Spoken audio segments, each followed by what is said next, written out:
guys, it is Christine Vales, and I wanted to send out a post here of encouragement as we wrap up the biblical month of Sivan. It's going to be winding down this week, and I often find that God's months are good to the last drop. So I wanted to share some encouragement with you from a Bible study that I was doing this morning and actually yesterday too. And it's actually from my very own book right here, HisAppointed Times. So for those of you who have it, you know that every month has a whole chapter dedicated to it. And one of the features in the book is a Bible study from the New Testament for every month. So as you can see, I am actually using it. And this morning I was reading from Matthew chapter 14, verses 15 through 21. And I encourage you to check out this portion of scripture. It's a popular story. You probably know it. It's when Jesus fed the 5,000 from the 5 loaves and 2 fish. And so I was reading that this morning, and then I was challenged by my very own question here that says, after meditating on Jesus's example, what are you doing with what looks like not enough in your life? And are you cursing it or are you blessing it? And I was like, what am I doing with what looks like not enough? Am I cursing it or am I blessing it? And so I went back to the passage and I was really noticing the words, or the difference, I should say, between the disciples' words over the situation compared to Jesus's words over the same situation. If you check out the scripture, the disciples start by saying to the Lord that this place is desolate and the hour is already late. So just send all these crowds away and let them go into the villages and buy their own food. But Jesus said to them, they do not need to go away. You need to give them something. So this was totally the opposite, right? And they said to him, well, we only have 5 loaves and 2 fish. But that's when he said, well, bring them to me. And then he told all of the people to sit down right there in the grass, basically to rest, get ready to receive. And he took the 5 loaves and 2 fish and he blessed them. And then he broke the loaves apart and he gave them to the disciples. And then the disciples handed them out to all of the crowds. And it says here that the crowds not only ate, but they ate and were satisfied. So they just didn't have a little scrap of a fish and a crumb of a bread. They had like many servings and they were full, So then it goes on to say that the disciples went around and then picked up all of the leftovers, 12 baskets full. And so it closes out this portion by saying, and 5,000 ate, plus women and children. So even that, there was enough and extra for all of those people, even more than 5,000.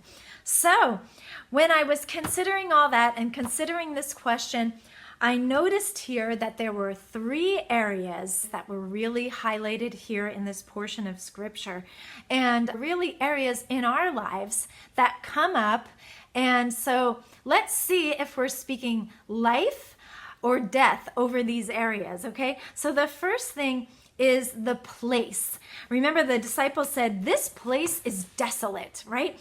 And meanwhile, what happened? That place wasn't desolate at all. It became a mountain of a feast, right? Everyone sat down and ate. So what are we saying over the place that we're in, or the places we're in, or the situation, whether it be our home or like I said, the current situation? Are we speaking blessing over it? It's important because death and life is in the power of our tongues, and we will have whatever we say if we believe what we're saying, right? Okay, the next point I see is the time factor. And here the disciples said, well, it's already late. Basically, they were saying it's too late. Just send these people home. There's no way it's going to happen now. And so have we not heard, have we not said these exact words out of our mouths? We're basically cursing our own time. We're cursing our calendars when we say that it's too late for this, it'll never happen, or even saying, I don't have enough time to do this, well, you're already setting yourself up to fail. But the reality is we do have enough time to do God's will, because right there in this scene in Scripture, it was exactly on time. There was time to do God's will. The time was now, and the time was ripe. So let's speak blessing over our timelines, over our calendars, over our very days, and we will have enough and extra. We will actually have spare time if we start speaking life over our own days. Okay, and now the third point that I see is the subject of resources, right? The disciples say, we only have 5 loaves and 2 fish.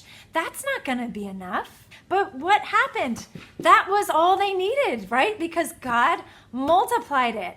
Because why? Because Jesus blessed it. He didn't curse what looked like not enough. We need to do the same thing with the resources that we have. If we're looking at our bank account and saying, I only have $5, and what good is that? That's not going to get me anywhere. Well, we're not going to get anywhere. But if we look at that $5 and say, oh, Lord, thank you for this $5. I thank you for it. Show me how to invest it, or what can I do? I give it to you and I ask you to multiply it. Show me ways to even multiply it, right? And this is not just in the area of finances. We see here it was the physical needs for food, or even clothing or whatever, or resources. It could be people. You could be looking to hire someone and think, oh, we're never going to find anybody. But let's not curse our own resources. Let's bless our lives by speaking His truth over it. Because the fact is that God has spoken His blessing over us. In Genesis 12 said, you are blessed to be a blessing. So we're blessed because God said we are. So let's cooperate with Him and not go against what He said, right? So let's agree with what God says about us, that we are blessed to be a blessing. Let's not curse the places we live or our time or even our resources. Let's speak His blessings over them, even if it looks like not enough, and let's watch Him multiply it before our eyes. Okay, I just wanted to send you off with this encouragement. I pray that it blesses you.